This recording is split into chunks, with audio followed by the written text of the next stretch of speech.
Hello friends, સ્વાગત છે આજની નવી રેસીપીમાં। તો આજે આપણે બનાવશું ચીઝવાળા આલુ પરોઠા। આલુ પરોઠાનો મસાલો બનાવવાનો છે। તો 3 નંગ મેં બટેટા લીધા છે અને એને મેં બાફી લીધા છે। બાફેલા બટેટાને આપણે આવી રીતે છૂંદો કરી લેવાનો છે। તમે જોઈ શકો છો એકદમ જ બટેટું છૂંદી લેવાનું છે। હવે આપણે મસાલા બધા એડ કરીશું। તો મેં અહીંયા ઝીણી ડુંગળી સમારીને લીધી છે, એ આપણે એડ કરીશું।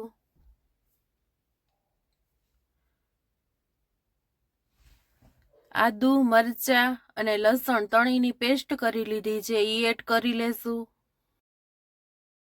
મેં અહીંયા કોથમરી ખાંડીને લીધી છે, એ એડ કરીશું। આખા મરી મેં ખાંડી લીધા છે, એ એડ કરીશું।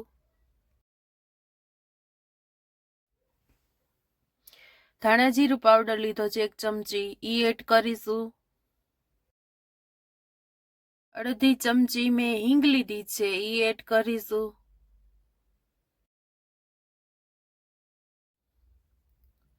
ગરમ મસાલો પાવડર લીધો છે, એ એડ કરીશું।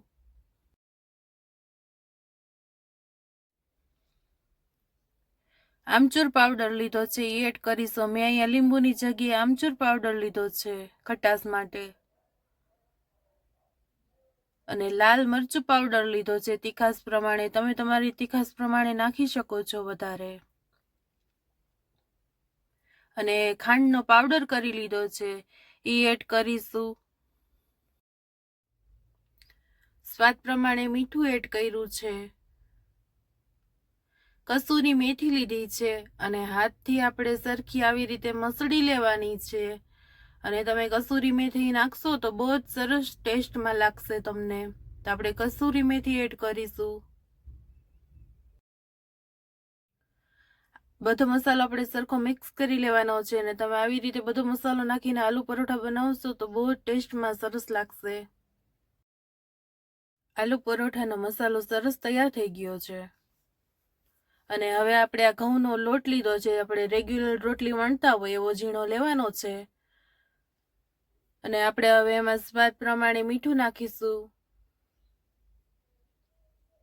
અને આ લોટ છે એ આપણે કઠણ બાંધવાનો છે, પોચો નથી બાંધવાનો, તો જ આપણા આલુ પરોઠા સરસ બને છે। અને જરૂર પ્રમાણે આપણે પાણી લેવાનું છે અને લોટમાં ઉમેરતું જવાનું છે અને લોટ આપણે બાંધતું જવાનું છે।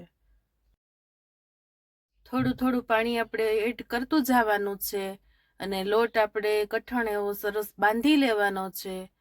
અને તમે જોઈ શકો છો કે સરસ એવો લોટ આપણે કઠણ બાંધી લીધો છે અને તેલવાળો આપણે હાથ કરી લેવાનો છે અને આપણે લોટ સરખો મસળી લેવાનો છે। તમે જોઈ શકો છો કે આપણો લોટ સરસ કઠણ બાંધી લીધો છે, આવી રીતે બાંધી લેવાનો છે। અને હવે આપણે લુવો કરી લેશું। તો લુવો આવો મોટો કરવાનો છે। આપણે આવી રીતે લુવો સરસ કરી લેવાનો છે અને આપણે એને વણી લેવાનો છે। આપણે જે રોટલી વણતા હોય એવી રીતે આપણે વણી લેવાની છે રોટલી। તમે જોઈ શકો છો ને આવી રીતે 2 રોટલી આપણે વણી લેવાની છે। આવી રીતે સરસ વણવાની છે અને વણી અને પછી આપણે આવી રીતે મસાલો લગાવી લેવાનો છે।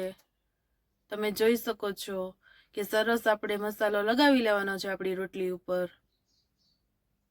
તમે જો આવી રીતે બનાવશો ને તો તમારો આલુ પરોઠો બહુ સરસ બનશે અને મસાલો પણ બહાર નહીં નીકળે।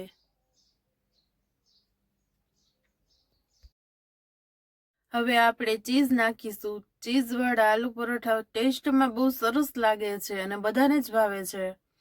તો તમે તમારી પાસે ચીઝ હોય તો જરૂરથી નાખજો, બહુ ટેસ્ટમાં સારું લાગે છે।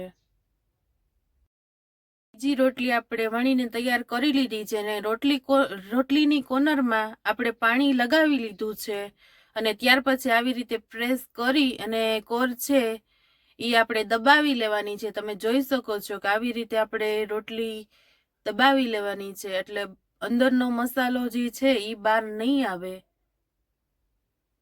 અને હવે આપણે એક નોનસ્ટિક તવી લીધી છે અને એમાં પહેલા આપણે આવી રીતે તેલ સાવ આછું લગાવવાનું છે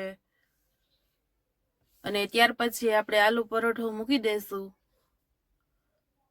તમે જોઈ શકો છો કે નીચેની સાઈડ સરસ થોડા તેલમાં ચડી જશે અને તમે આને શેકીને પણ કરી શકો છો અને પછી આવી રીતે લગાવી લેવાનું છે તેલ.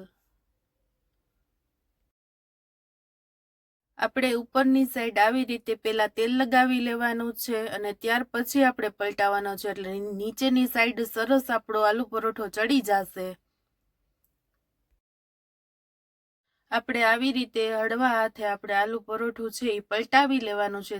તમે જોઈ શકો છો કે ડિઝાઇન આપણી સરસ પડી ગઈ છે. આલુ પરોઠામાં સરસ ડિઝાઇન પડી ગઈ છે અને આલુ પરોઠો સરસ ચડી ગયો છે. અને આવી રીતે પલટાવીને થોડુંક તેલ લગાવી લેવાનું છે અને તમે જોઈ શકો છો કે આપણો અંદરનો જે મસાલો છે એ બહાર નથી નીકળો.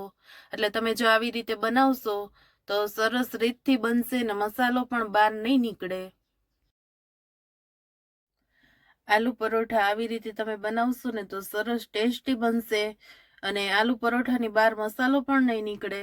તો મારી આ રેસીપી છે તમારી ત્યાં જરૂરથી ટ્રાય કરજો. કેવી બની છે કમેન્ટમાં જરૂરથી કહેજો. આલુ પરોઠાની ડીશ તૈયાર છે. તમે દહીં સાથે, સોસ સાથે, ચટણી સાથે ખાઈ શકો છો અને ટેસ્ટમાં બહુ સરસ લાગે છે. તો તમને આ મારો વિડીયો કેવો લાગ્યો એને લાઈક કરજો, શેર કરજો અને સબસ્ક્રાઈબ કરી દેજો.